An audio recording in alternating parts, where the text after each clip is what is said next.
हिंदू धर्म में पितृपक्ष का बेहद महत्व है।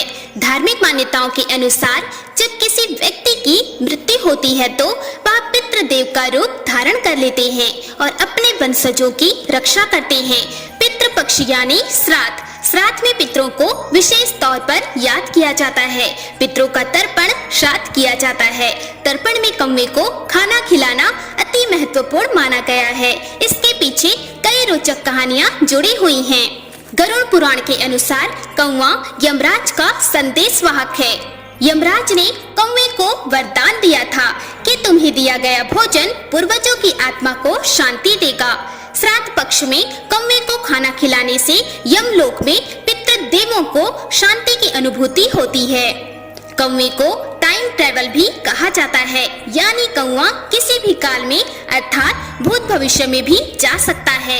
इसलिए ही कहा जाता है कि कौवा भूतकाल में जाकर हमारे पूर्वजों से मिलकर उनके वंशज द्वारा दिए अन्न व जल के भोग से उनको तृप्त कर देते हैं। कहते हैं कि कौवा यम यानी यमराज का प्रतीक होता है।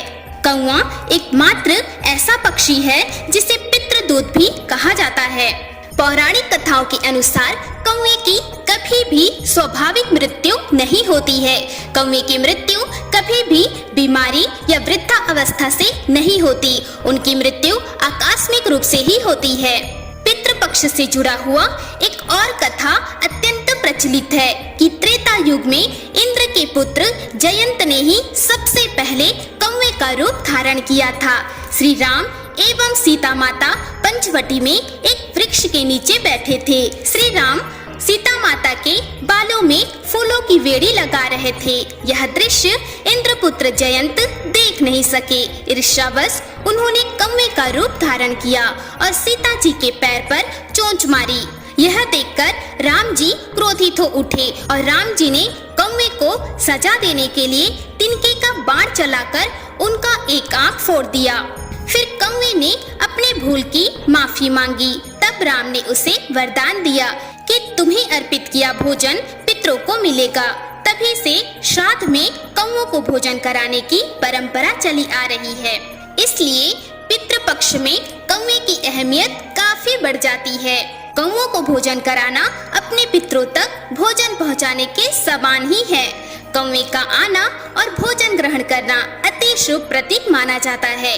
मान्यता है कि कौवे को निवाला दिए बिना पितृ संतुष्ट नहीं होते हैं। पितृपक्ष में हर परिवार अपने पितरों को खुश करने के अनेक प्रयास करते हैं और ऐसे में यदि पितृपक्ष में लोगों को कौवे नहीं मिलते तो वह काफी परेशान हो जाते हैं।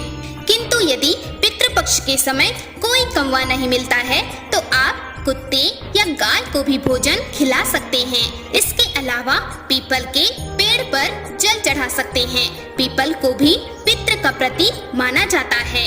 हर हर महादेव।